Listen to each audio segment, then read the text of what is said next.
بسم الله الرحمن الرحيم. السلام عليكم ورحمة الله وبركاته. د اتم صنف کتاب د څلورم درس تدریبات یا تمریناتو ته رسیدلی یو. البته په اخري ورځ موږ 14 نمبر صفحه کې اخرنی درس یا دغه مفردات او کلمات مو ولوستل. نن راځو تدریب یا تمرینات شروع کوو. التدريب الأول لومړی تمرین أجب عن الأسئلة الآتية. د لاندې سوالونو جواب پیدا کړئ. ماذا قال محمد لأبيه؟ ماذا قال وویل محمد لأبيه خپل پلار ته. ماذا قال محمد لأبيه؟ محمد خپل پلار ته څه وویل؟ ورته وویل أريد أن أذهب إلى السوق. أريد أن أذهب إلى السوق. هل وافق الأب على طلب ابنه؟ درس بل ورځ ویلی نو ځکه خو ما نه هیر وي باید دلته نقل وکړو. نعم وافق، ځکه هغه پلار یې ورته ویلي چې جید یعنې صحیح ده، اوکې ته لاړ شه. نو جید یې ورته ویلو نعم وافق أبوه على طلب ابنه. نعم وافق الأب على طلب ابنه. ماذا يريد محمد أن يشتري؟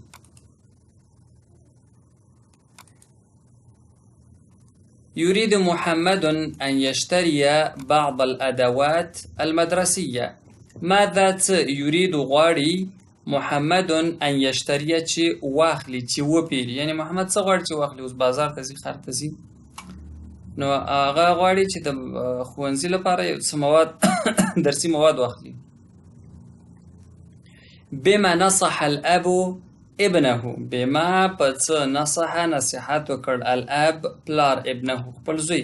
بما نصح الأب ابنه پلار زوی ته څه نصیحت وکړ؟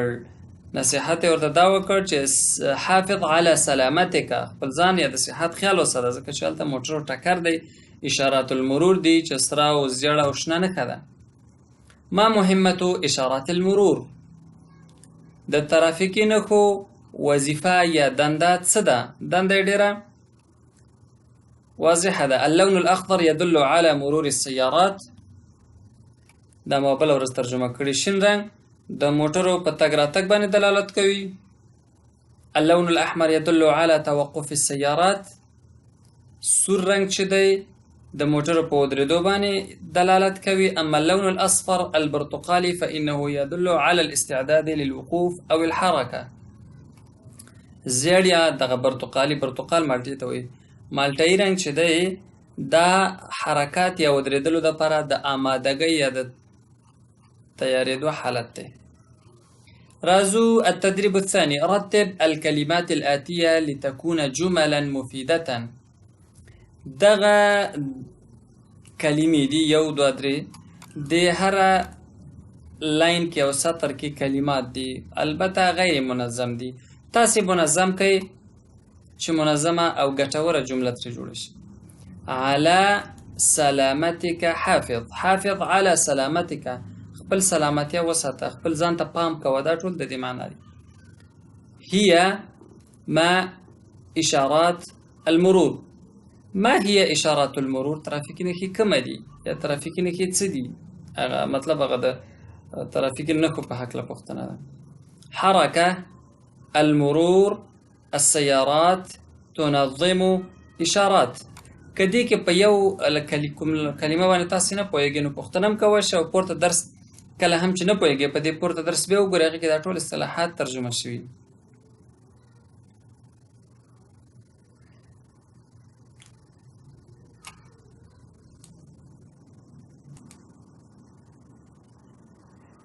إشارات المرور تنظم حركة السيارات. دا د ترافیکي نښې چې دي منظم کوي د موټرو حرکت. التدريب الثالث استعمل الكلمات الآتية في جمل مفيدة. لاندې کلمې په ګټورو جملو کې استعمال کړئ. مدينة، أنا أسكن في مدينة جلال آباد. جيد. عندما سألت أبي في الخروج من البيت قال لي جيد. أين؟ أين الحقيبة بکسه چیرته ده؟ ما مخکې ویل زه غواړم به د جلال آباد په نه زه جلال آباد په ښار کې اوسېږم. دلته مې ویل کله مې چې د پلار نه پوښتنه وکړه د کور نه د وتلو په هکله راته وویل چې اوکې جید صحیح ده. أين الحقيبة؟ أين المسجد؟ أعبر الشارع عندما أرى إشارات المرور الخضراء. أو يعني کله چې د ترافیکونو شنه نښه ووینم نو سړک راس کوم. أعبر من الشارع وأحافظ على سلامتي. د سړک نه اوړم او د خپل سلامتۍ خیال ساتم. التدريب الرابع څلورم تمرین. صل الكلمة في قائمة ألف بضدها في قائمة باء. موږ مترادف الفاظ لرو خو نن دلته مترادف نه ضد الفاظ دي لکه رڼا تیاره یو د بل ضد دي کنه. نو دا قائمة ألف دی، کالم الف دی، دا د کالم باء دی. د دې نه لکه فهمتو پوه شم، جهلتو پوه نه یم، مطلب ناپوه. نو حرکه وقوف، حرکت وقوف ودرېدل. تمر زی تقف ودرېږي. يسمح اجازه ورکوي. ګوره د يسمح او يمسح ترمنځ باید فرق وکړي، کنفیوز نشي. يسمح اجازه ورکوي، يمسح پاکوي. سین او میم چې د مخکې وروسته شي. يسمح اجازه ورکوي، يمنع منع کوي. واقفه ولاړه، متحرکه حرکت کې. دا ولسم نمبر صفحه انتقالیگو اتلسم نمبر صفحه تا. التدريب الخامس انظر الى المثال وافعل على منواله. مثال ته وګورئ او په همغې منول په همغې سیستم باندې لاړ شئ. مثلا هو يلعب هغه لوبې کوي مذکر دی. هي تلعب هغه لوبې کوي مؤنث ته جنۍ ده. هما يلعبان هغوی دواړه لوبې کوي مذکر دی. هما تلعبان هغوی دواړه مؤنث دي لوبې کوي. د مفرد ګوره مفرد مذکر غائب، مفرد غائب مؤنث، مثنى مذکر غائب، مثنى مؤنث غائب. همداشان هو یشرح هغه شرح کوي.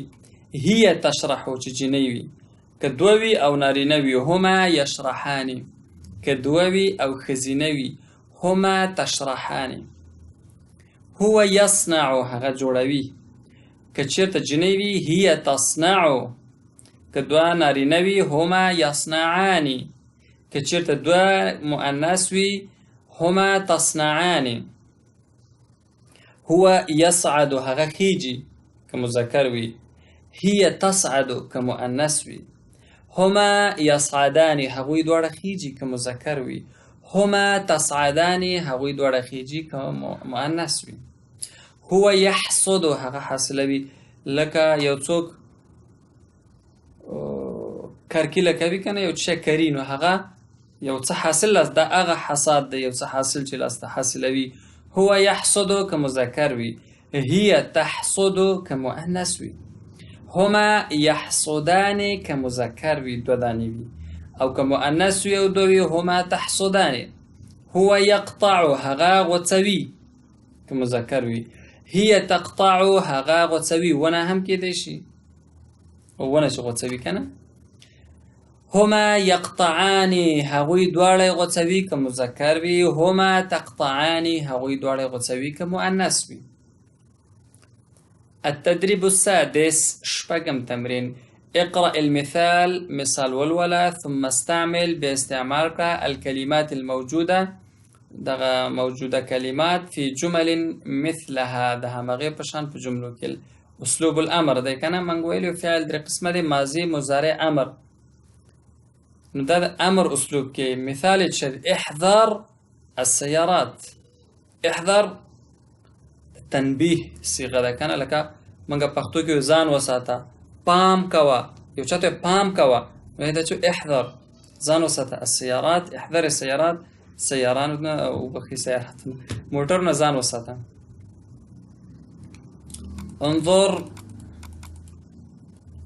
انظر التلفاز. اكتب الواجب المنزلي. انتبه إلى الدرس. انظر إلى التلفاز. تلفزيون ته وګوره. اكتب الدرس. اكتب على الورقة درس ولیکه، اكتب على الورقة په ورقة ولیکه، اكتب في الكراسة په کتابچه کې ولیکه. انتبه إلى المعلم، انتبه إلى المدرس. اقرأ، اقرأ الكتاب، اقرأ الصحيفة، كتاب الولا. اقرأ القرآن الكريم، قرآن الكريم والولا. دواء اللسم نمبر صفحة انتقالي يقولوا النسم نمبر صفحة وقولوا جنور سنبري فنون النسم نمبر صفحة كي التدريب السابع ومتمرين دي. اقرأ الكلمات الآتية مراعيا ضوابط همزة الوصل. من دو قسمه همزه لرو. دا غټه موضوع ده ان شاء الله د نحو او صرف یا د املا په برخه کې به که زموږ درسونه تعقیب کړئ هلته به یې ووینئ چې همزه الوصل څه وي او همزه القطع څه وي. خو زه به په لنډ ډول درته ووایم. ګوره همزه الوصل به تاسې اوس دلته ووایم دا الف ګورې ده لږ یې غټ کړو. دغه کوم الف چې تاسې وینئ او ورسره همزه ده دا همزه القطع ده. همزه القطع په دې معنی چې په هر حالت کې به دا لوستل کیږي. که زه وایم مثلا انتبه الى اشارات المرور پوره جمله مې یو ځای ولوستله بیا مې دا ولوستله. که وایم انتبه الى اشارات المرور بیا مې ولوستله. نو همزه القطع هغه همزه ده چې په هر حالت کې لوستل کیږي. د وصل په حالت کې هم لوستل کیږي او د قطع او وقف په حالت کې هم لوستل کیږي. بل طرف ته لرو همزه الوصل. همزه الوصل هغه همزه ده چې په وصل کې نه لوستل کیږي، چې کله په یوه ځای وای نه لوستل کیږي، او چې کله وقف وکې توقف وکې قطع وکې بیا لوستل کیږي. مثال یې څه دی؟ المرور. ګورئ المرور اول کې همزه ده که نه ده؟ همزه ده المرور. خو که زه یو ځای ولولم پیوسته وصل یې ولولم بیا همزه نه لوستل کیږي. اشارات المرور همزه څه شو المرور کې؟ المرور المرور. اشارات المرور د تین وروسته ډایرکټ لام شروع شو. نو دا څه ده؟ همزه الوصل ده. نو داسې به دلته وایي چې دا همزه الوصل مراد کوي. انتبه الى اشارات المرور نه وایو، انتبه الى اشارات المرور. ترافیک نه خو ته متوجه اوسه. ګوره اوس دلته اللون که ووایې واللون به وایې واللون، خو دا مخکې څه نشته دی دا اللون الاصفر. ګوره اوس دلته دا همزه چې ده دغه همزه چې دی دا د وصل ده او دغه د قطع ده. اللون الاصفر. ګورئ که چېرته اللون نه وځي څه الاصفر نو بیا دا همزه لوستل کیږي. خو چې یو ځای اللون الاصفر زیړ رنګ یدل دلالت کوي علی الاستعداد په آمادګۍ په تیاری للوقوف ودرېدلو لپاره او الحرکه یا هم حرکت لپاره. انتظر حتی یحمر. انتظر انتظار وکه حتی تر دې چې یحمر سور شي. فعل دی. احمر چې دی سور دی، یحمر چې سور شي. احمر سور شو، یحمر چې سور شي. انتظر حتى يحمر انتظار وکه صبر وکه چې سور شي. تكون الاشارات البته دا نخلك شيخه تكون الاشارات في مفترق الطرق. اشارات وی فی په مفترق د فرق افتراق ناخستل شوی دی. هغه لارې چې سره جدا کیږي عموما تو سره کې یا څور چوکونه چې وي کنه مفترق چوکونه ته وایي. الطرق هغه لارې چې سره جلا کیږي عموما هلته وي. نو چوک عموما یو چوک وي، عموما په نورو ځایونو کې چې دوه طرف ته سرکونه وي هلته هم لګېدلي وي. شرط نه دی چې څلور یا چارهیي یا څلور لارو کې د صرف لګېدلي وي. تكون الاشارات في مفترق الطرق. اشارات یا ترافیکي نښې په هغه ځای کې وي چېرته چې لارې سره جلا کیږي. التدريب الثامن پنځم تمرین. عین همزة الوصل فيما يأتي. عین کړئ مشخصه کړئ همزة الوصل یعنې پیدا کړئ. دلته خو موږ صرف مراد کوله لوستله مو داسې نه دي ویلي چې دا او دا نه ده. دلته اوس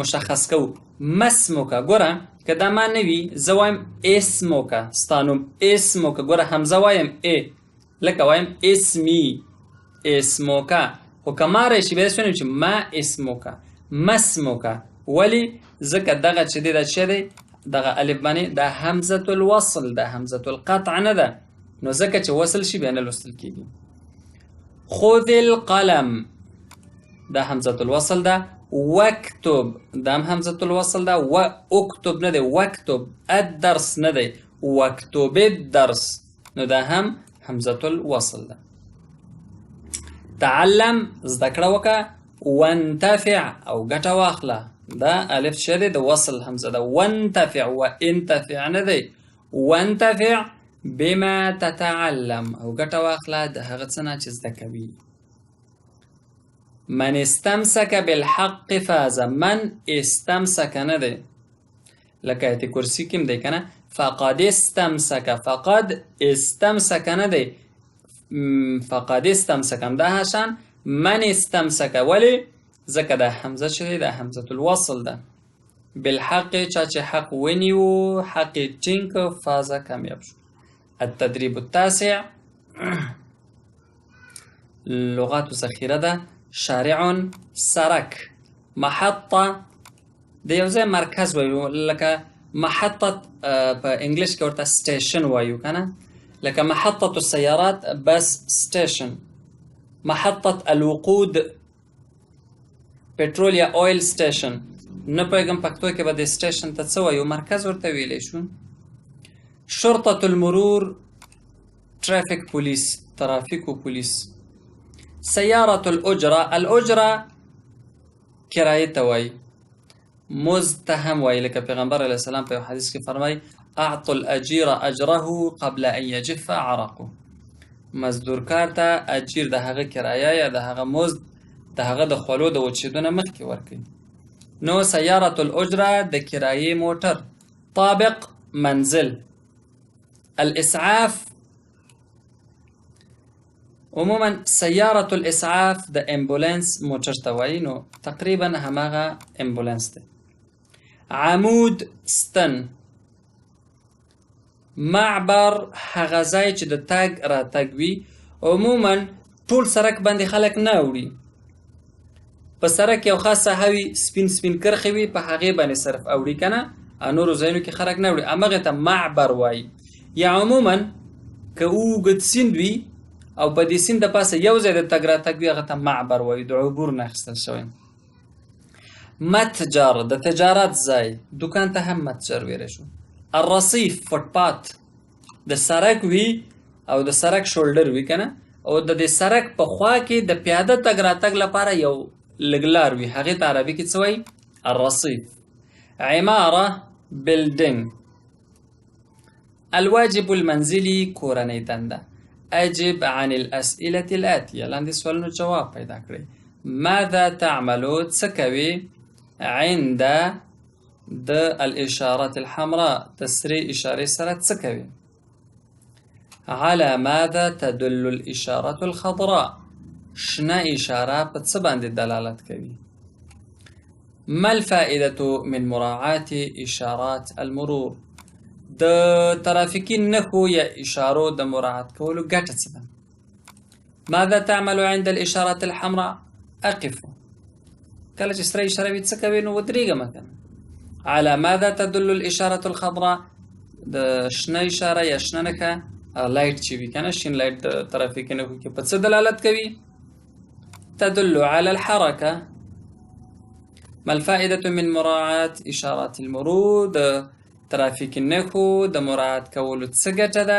ګټه یې همدا ده چې زموږ بدن سالم پاتې کیږي نحافظ على سلامتنا موږ په خپل سلامتیا باندې یا د خپل بدن سلامتیا روغه پرېږدو پنځم درس دی الثعلب والدجاجه ان شاء الله په راتلونکي درس کې به ولولو ونلتقي ان شاء الله في الدرس المقبل والى اللقاء القادم استودعكم الله والسلام عليكم ورحمة الله وبركاته